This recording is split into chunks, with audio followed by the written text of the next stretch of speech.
제가 이제 컴퓨터를 요즘에는 주로 많이 쓰잖아요. 여러분들도 예전보다 더 많이 쓰시겠지만, 당연히 파일들이 이렇게 생겨요. 쓰다 보면. 한두 개가 아니라, 제가 아마 어른 짐작해도 한 20만 개, 한 30만 개 정도 되는 것 같아요. 여태까지 막 이렇게 여러 가지를 모았기 때문에. 그런데 그런 것들을 여러분 잘 보관하고 계세요? 근데 저는요, 이게 잘 보관하지 않고, 이쪽 하드에 줬고, 저쪽 하드에 줬고, 어느 날 찾아보니까 어딘지 잘 모르겠더라고요. 그래서 저는 지난 주간에 좀 마음을 잡고 시간을 들여서 이걸 한 대를 한번 모아봐야겠다 라고 해서 큰 하드 드라이브를 사갖고 거기다 다 넣었어요. 여러분, 그러다 보니까 예전에 찍은 사진들이 있잖아요. 아이들 어렸을 때 모습이 되든지, 제 젊었을 때 모습이 되든지, 10년 전만 하더라도 이게 정말 다른 스토리더라고요. 10년 전만 하더라도. 얼마나 아름다운 사랑스러운 순간이었는지 정말 저는 보면서 너무 감사했어요. 근데 그 시간이 즐겁기만 했을까요? 당연히 즐거운 시간도 있었겠지만, 제 나름대로의 고통과 아픔도 그 사진 속에, 그 타임라인에 같이 들어가 있었던 것은 분명한 것 같아요. 그럼에도 고통이나 아픔의 순간들로 인해서 그걸 돌이켜보면 더 큰 감사를 배우게 되는 것 같습니다. 욥의 고통 여러분 잘 아시잖아요. 우리가 계속 욥기를 우리가 매주마다 보지만 매일 성경 묵상하신 분은 욥이 어떠한 고통을 갖고 있고 어떤 마음의 진두름이 있는지 잘 아실 거예요. 욥은 하나님이 자신을 누르고 있다라고 표현을 해요. 네. 하나님이, 사람이 눌러도 힘든데 하나님이 누르고 있다니. 그러면서 그가 동일하게 확신하는 게 있어요. 하나님이 나를 누르고 고통 가운데 있게 하시는데 그와 더불어서 동일하게 확신하는 게 있어요. 그게 바로 오늘 7절에 있습니다. 내게 아무런 잘못이 없으니 하나님께 떳떳하게 말씀드릴 수 있을 것이다. 즉, 자기는 아무 잘못이 없다라고 하는 이 확신이에요. 여러분, 큰 고통과 아픔을 겪는데 이유도 없어요. 그리고 나는 무죄야. 이게 분명해요. 여러분, 이렇게 생각되면 자연스럽게 나올 수 있는 반응이 뭘까요? 하나님에 대해서 하나님이 나를 누르고 계시고 근데 나는 잘못이 없어. 그러면 여러분 어떤 반응이 자연스럽게 나올까요? 당연히 하나님을 원망하거나 하나님을 떠나거나 해야 되지 않겠어요? 근데 욥은 달랐어요. 욥은 어떻게 하고 있는지 보면 8절과 9절을 한번 보면 동쪽으로 가봤어요. 하나님 안 보시고 서쪽으로 가도 하나님 안 보시고 북쪽 남쪽 다 갔는데 거기 안 계신다는 말씀을 하고 있어요. 분명히 있을 텐데, 즉 그가 찾을 수 있는, 동서남북이라고 하는 그가 찾을 수 있는 모든 방법, 하나님을 찾으려고 했던 모든 방법을 다 했다는 얘기예요. 욥의 신앙의 위대함은 고통의 순간에 더 잘 참았다 이게 아니에요. 욥의 신앙의 위대함은 고통 가운데서 하나님을 찾으려고 했다. 이게 달라요. 여러분, 세상 사람들도 고통을 잘 이기는 사람들이 있어요. 의지가 강하거나 그다음 좀 강한 사람들은 어려움이 와도 잘 그것을 이겨냅니다. 근데 세상 사람들은 이거를 못해요. 자기 고통 당할 때 하나님을 끝까지 찾으려고 하지 않겠죠. 욥은요, 이 고통이 내가 잘못이 없어요. 그럼에도 불구하고 하나님을 끝까지 찾으려고 했던 거예요. 이사야 선지자가 우리에게 이렇게 얘기합니다. 주님의 생각을 얘기하면서 이렇게 얘기해요. 나의 생각은 너희의 생각과 다르며 너희의 길은 나의 길과 다르다. 주님께서 하신 말씀. 우리의 길과 하나님의 길이 다른데요, 달라도 너무 달라요. 너무 달라요. 그 길을 찾으려고 해도 찾을 수가 없어요. 우리에게 완전히 숨겨진 것처럼 보여요. 이 욥의 경우처럼. 그러면 우리는 포기해야 될까요? 우리의 생각이 다르면 우린 그만둬야 됩니까? 오늘날 그렇게 사는 사람들이 많아요. 하나님 안 보여요. 내가 해봤는데 안 되던데요. 오늘날 신앙에 대해서 많이 헷갈려하는 사람들도 그러면서 신앙의 수고를 멈추는 이유도 가만히 찾아보면 하나님을 내 생각 속에 가두고 여기까지 내가 해봤는데 안 되네. 멈추는 거예요. 하나님이 이런 분인 것 같아. 포기합니다. 하나님 없이도 세상을 대충 살아갈 수 있다라고 생각합니다. 이랬던 사람이 있어요. 이랬던. 하나님의 백성이지만 하나님을 바라보다가 포기한 사람들이 있어요. 그들이 누구냐면 대표적으로 이스라엘 백성들이에요. 이스라엘 백성들 1세대가 하나님이 광야로 그들을 몰아가십니다. 하나님 너무하시지. 이 많은 사람 그것도 광야에 몰아가셔서 좀 고생 조금만 시키시지 40년을 시키시네요. 40년을.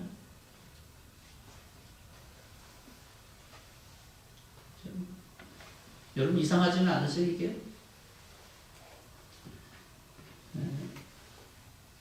하나님은 왜 그렇게 험난한 광야에서 이스라엘 백성을 살게 하셨을까? 왜 하나님은 욥에게 그런 고통을 허락하실까? 라고 하는 것을 조금 유추할 수 있는 비전이 있어요. 신명기 8장 2절에 이렇게 말씀하고 있습니다. 우리 다 같이 한번 읽어보겠습니다. 시작. 내 하나님 여호와께서 이 40년 동안에 내게 광야길을 걷게 하신 것을 기억하라.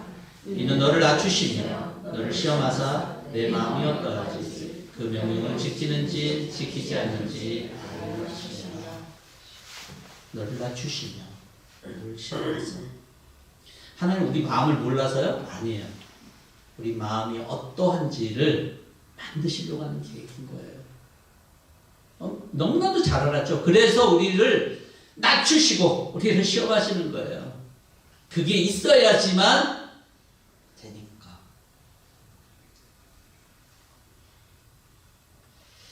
그런 시간을 가져야지만 우리를 낮추시는 시간, 우리를 시험하는 시간이 있어야지만 우리가 진정 하나님을 향한 마음, 참 믿음을 가질 수 있기 때문에 그럴 때에만 진짜 내가 누구인지 알게 되기 때문에 하나님이 누군지 알게 돼요. 여러분 우리가 고통을 통과하지 않으면 우리 자신 누군지 잘 모르잖아요. 신앙을 떠나서 인간은 고통과 아픔 속에서 진짜 자기의 삶이 뭔지 여러분 알게 되는 거 아니겠습니까? 신앙도 마찬가지. 가인이 이제 죄를 범해서 이제 떠납니다. 그때 쫓겨나서 이제 거한 땅의 이름이 노시라고 하는 땅이에요. 근데 이 노시라고 하는 이 말 여기에 헬라어가 있는 히브리어가 있는데요. 이 뜻이 뭐냐면 방랑하는 자, 방황하는 자라는 뜻이에요. 근데 이게 어디에서 어근이 되냐면 누드라고 하는 단어에서 와요. 예. 근데 우리 영어 단어 누드 말고 히브리어 누드. 근데 이 누드라고 하는 단어가 뭐냐면 앞뒤로 왔다 갔다 한다 이런 거. 그래서 여러분 우리 성경에 흔들리는 갈 때 이때 쓰는 단어예요. 롯이 어땠다고요? 흔들렸어요. 죄를 짓고 이 가인이 갔던 곳이 그의 마음 상태가 흔들렸던 거예요. 여러분 우리가 뭐 집 떠나면 고생이라고 사실은 인생 잘하면서 이 어려움을 겪을 때 참된 가치를, 삶의 가치를 알게 되기도 합니다. 영적으로 우리가 태어났다 그래요. 성경은 우리가 영으로 태어났다 그래요. 영으로 새 삶을 시작했다 그래요. 그래서 우리는 어린아이 시절도 있고 자라서 성숙하는 시간도 있다라고 성경은 얘기해요. 그런데 우리가 성장하기 위해서 아무런 고통이 없다. 아무런 어려움이 없다. 여러분 저기 지금 이 아름다운 우리 이 아이도 우연히도 나름대로 어려움이 있는 거예요. 아프기도 하고 그건 당연한 거예요. 그렇지만 그 아픔이 목적이 될 수가 없어요. 내가 잘하기 위해서 필요한 거예요. 그러니까 기독교를 믿기만 하면 무조건 복을 받는다. 이 말은 아닙니다. 오히려 그 반대예요. 어려움과 아픔이 반드시 있어요. 내가 이해되지 못하고 하나님이 나를 짓누르시고 나를 갖다가 낮추시는데 나를 시험하시는데 정신을 못 차릴 수 있어요.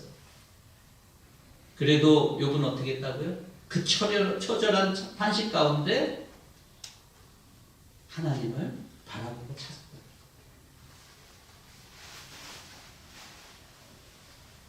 하나님 왜 이렇게 길을 정하시고 이렇게 걷게 하실까?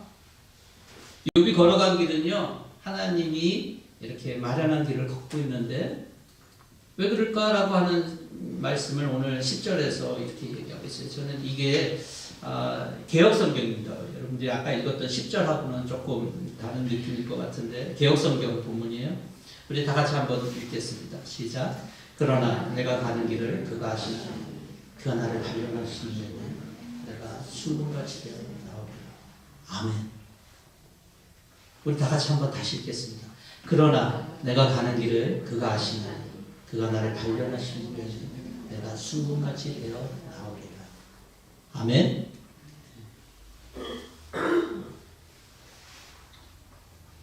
중요한 몇 가지 있는데요. 첫째는 하나님이 나를 아신다. 내 가는 길을 아신다. 삶의 고난이 있는 거 하나님이 아셔요. 모르지 않아요. 그렇지만 하나님의 길과 우리 길이 달라요. 하나님 생각, 우리 생각 달라요. 하나님이 그 길을 아시는데 그 길은 무슨 길일까요? 오늘 보면 11절에 있는 것처럼 하나님이 정하신 길. 하나님이 정하셨으니까 하나님이 알겠죠. 우리는 꿈에도 몰라요. 그렇지만 하나님은 길.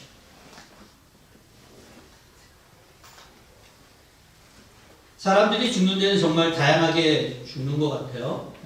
사람의 죽음을 저는 희화할 생각은 없지만 어떤 죽음을 보면서 왜 저렇게 죽을까 너무 아깝다, 너무 안타깝다라고 하는 죽음이 있어요. 호주의 한 대학 보고서에 의하면 2008년부터 2021년 13년 동안 400명이 죽었는데요. 뭐 때문에 죽었는 줄 아세요 혹시? 여러분, 셀카를 찍다가, 셀피를 찍다가 죽어요. 어디에서 찍었을까요? 이런 데서 찍었어요. 화산, 분화구. 그 다음에 저기는 애리조나에 있는 저 절벽과 같은 저기 있는 젊은이가 죽은 젊은이인데 얼마나 멋있고 잘생겼는지 몰라요. 근데 그거 찍다가 죽은 사람이 무려 13년 동안 400명이래요. 저는 깜짝 놀랐어요. 어떻게 그렇게 해요? 인간은 인간의 길을 알지 못해요. 몇 번 성공했겠죠, 아이들이. 그러니까 그런 도전을 했을 거 아니에요? 근데 제가 단적인 예를 든 것이지만 인간은 인간의 길을 알지 못합니다. 내일의 길을 우리는 알 수가 없어요. 그런데 하나님이 우리에게 정하신 길은 하나님이 아신다라고 합니다. 하나님은 그 길을 너무나도 정확하게 알고 계셨기 때문에 심지어 욥에게 사단을 내어줬어요. 사단에게 참 욥을 내어줬어요. 사단아, 시험해봐라. 하나님은 그 길을 너무나도 잘 알고 있었기 때문에, 자신이 있었기 때문에 사단에게 욥을 내어줬어요.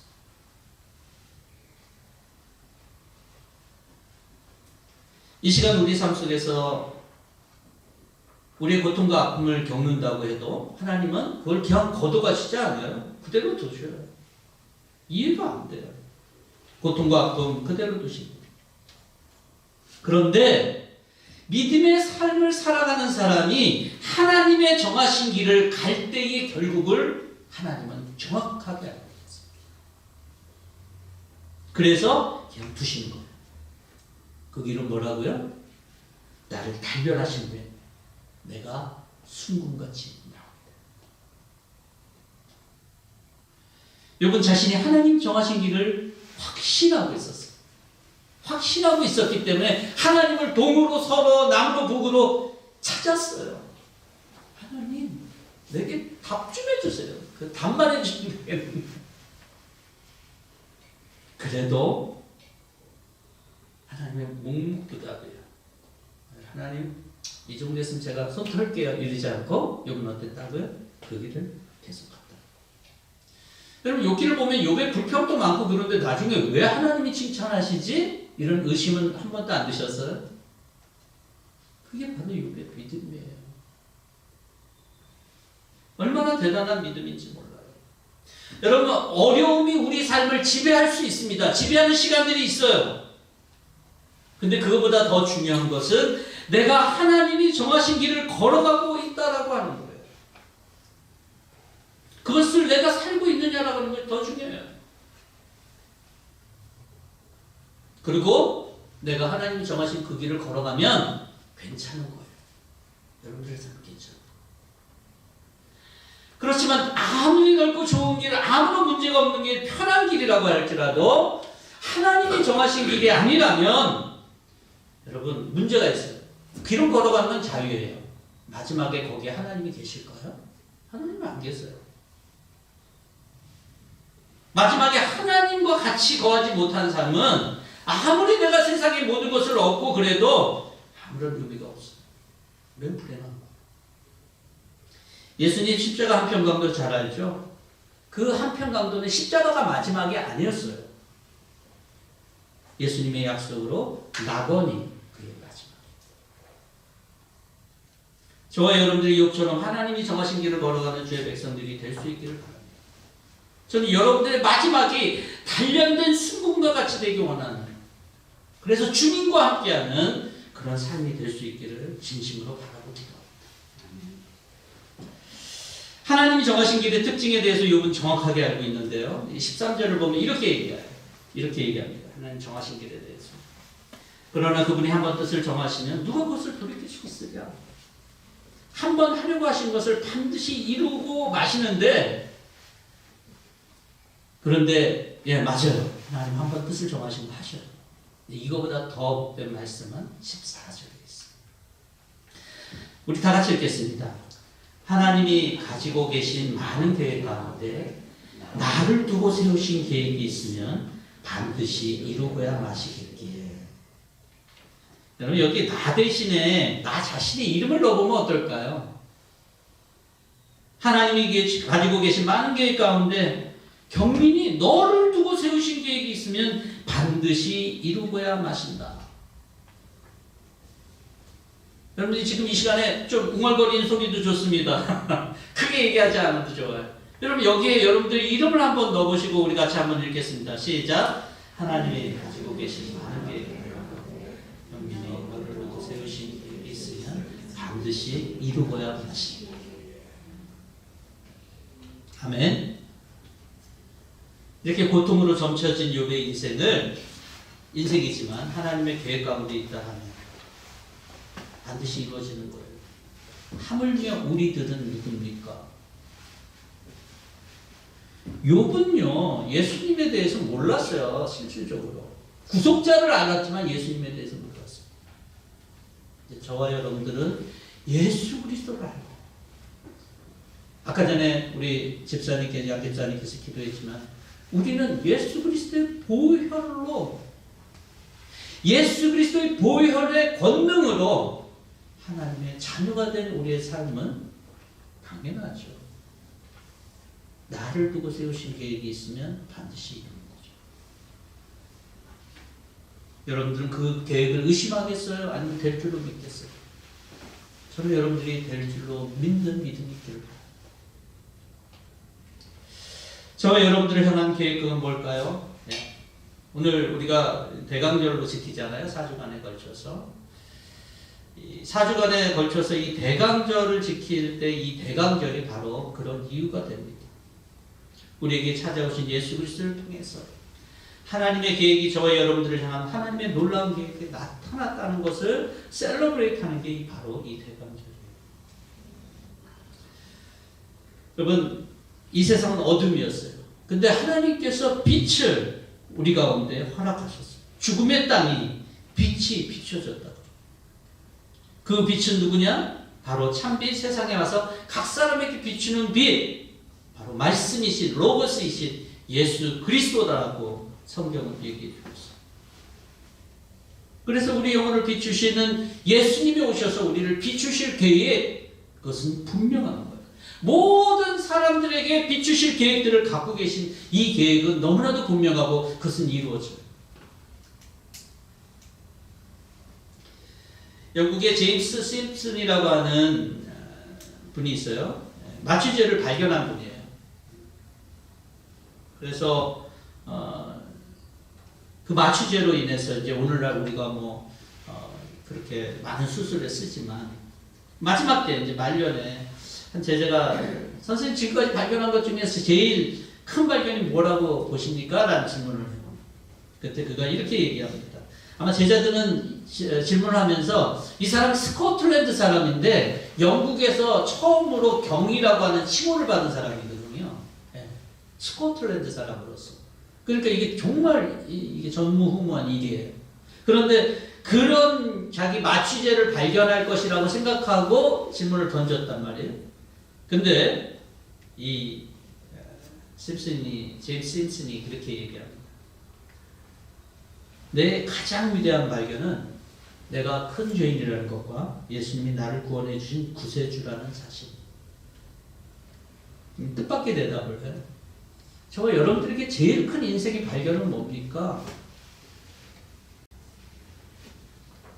하나님이 모든 인생에게 가장 중요하고 가장 완벽하고 가장 필요한 것들을 계획하셨어요.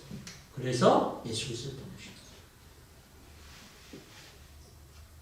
이 심슨처럼 우리의 가장 중요한 발견이 무엇인지 예수 그리스도가 아닌 다른 것입니까? 그렇다 그러면 여러분들 하나님의 계획을 잘못 짚은 거예요. 하나님은 우리에게 예수 그리스도라고 하는 빛을 우리 가운데 합치려고 그 계획을 오랫동안 계획하셨어요. 단 하루 이틀 계획한 게 아니에요. 아담과 하와가 창세기에서 죄로 인해서 그렇게 타락했을 때부터 시작됐어요. 찬양에 보면 영원토록 내 할 만 예수의 피밖에 없다라고 하는 이 찬양처럼 여러분 그 사람들에게는 바로 예수 그리스도가 전부인 거예요. 저와 여러분들의 삶에 전부가 뭔지 아세요? 바로 예수 그리스도. 이 그리스도를 하는 것이고 이 그리스도로 인해서 살아가는 거예요. 왜냐하면 그분이 빛이기 때문에. 잠깐 내 가운데 딱 해줬던 빛? 아닙니다. 여러분 우리가 어둠 가운데 있을 때 어둠 자체로서의 존재할 수가 없어요. 어둠은 어떤 상태냐? 빛이 없는 상태가 어둠이에요. 어둠 자체로서는 존재할 수가 없어요. 예수 그리스도가 빛이기 때문에 예수님을 통해서 우리 삶의 어둠이 밝혀지고 하나님이 우리 가운데 정하신 그 길을 보게 될 수 있는 거예요. 예수 그리스도 외에 다른 길을 많이 세상에선 제시하지만 여러분들이 그 길을 간다고 해서 여러분 밝아지는 게 아니에요. 아마 어둠 속에서 그냥 짐작하면서 이 길이 맞을 것 같아. 저 길이 맞을 거예요. 그렇게 갔을 거예요. 그렇지만 어둠으로 뺏기 끝날 수가 없습니다. 그래서 욥은 이렇게 얘기합니다. 내 발은 오직 그분의 발자취를 따르며 하나님이 정하신 길로만 성실하게 걸으며 길을 벗어나서 방황하지 않았건만. 지금도 그러고 있는 거예요. 그 길만 가겠다는 거예요. 하나님이 정하신 길만 걸어간다는 거예요. 하나님이 정하신 예수 그리스도의 길만 가겠다라고 믿고 걸어가는 삶과 너무나도 똑같은 거예요. 둘 다 같아요. 그리고 방황하지 않는다는 거예요. 흔들리지 않는다는 거예요. 여러분 다른 길을 생각도 안 했어요. 아무리 어렵고 힘들어도 하나님이 정하신 길만을 쫓으려고 했고 그 길만을 걸으려고 했어요. 저 여러분 오늘 살아갈 때 굉장히 우리를 즐겁게 할 수도 우리를 아주 영화롭게 할 수도 있는 많은 길들이 있을 거예요. 성공해 보이는 것 같고 여러 가지 것들이 있겠지만 여러분 우리가 걸어가야 될 길은 하나님이 정하신 길 예수 그리스도의 길밖에 없다는 사실을 여러분들이 꼭 인정하고 그 길을 걷기를 바랍니다. 왜냐하면 그게 좋아서가 아니에요. 좋아 보여서 종교적으로 좋아 보여서가 아니에요. 하나님이 그렇게 정하셨기 때문에 예수 그리스도라는 길을 걷고 계신다면 욥이 가졌던 확신처럼 내게 작정하신 것을 이루실 하나님의 완전하신 구원을 우리는 믿을 수가 있습니다. 사랑하는 성도 여러분, 우리 고통과 고난이 있어도 하나님이 정하신 길이라면 그 길을 걸어가면서 우리에게 당한 시험과 고통의 순간들을 이겨나가시면서 정금과 같이 나오시는 길을 걸으실 수 있기를 바랍니다. 여러분들이 지금 편안하다 하여도 그 길이 하나님의 길이 아니라면 그 길을 걸어가면 안 됩니다. 편안한 길이 아니라 바른 길, 그걸 걸으라고 성경은 말하고 있기 때문에. 하나님이 정하신 길이 있어요. 그럼 바로 저와 여러분들을 향한 계획, 하나님이 오랫동안 심사숙고하고 세우신 계획은 바로 예수 그리스도입니다. 예수 그리스도만이 우리 빛이시고 예수 그리스도만이 우리를 구원케 하시는 하나님이 정하신 길이에요. 이 길을 걸음으로 구원과 인생의 참맛을 알고 마지막에 하나님과의 영원한 기쁨을 같이 나누는 저와 여러분 됐으면 좋겠어요. 이 길을 예비하기 위해 자신의 삶에서 가장 기쁨으로 예수님을 맞이한 세례 요한을 한번 기억해 보십시오. 그는 예수님이 이렇게 오는 소리로서 자신을 표현했는데 자신의 삶이 그렇게 쓰임받은 것을 굉장히 기뻐했어요. 저와 여러분들 오늘 내 마음에 오신 빛으로서 예수 그리스도를 우리가 마음에 받아들이고 이 땅에 빛을 비추는 백성으로서 또 우리가 나아간다면 그것이 저와 여러분들을 향한 하나님이 정하신 길이 될 줄로 믿습니다. 그 길을 걸어갈 수 있는 저와 여러분이 될 수 있기를 주님의 이름으로 축원합니다.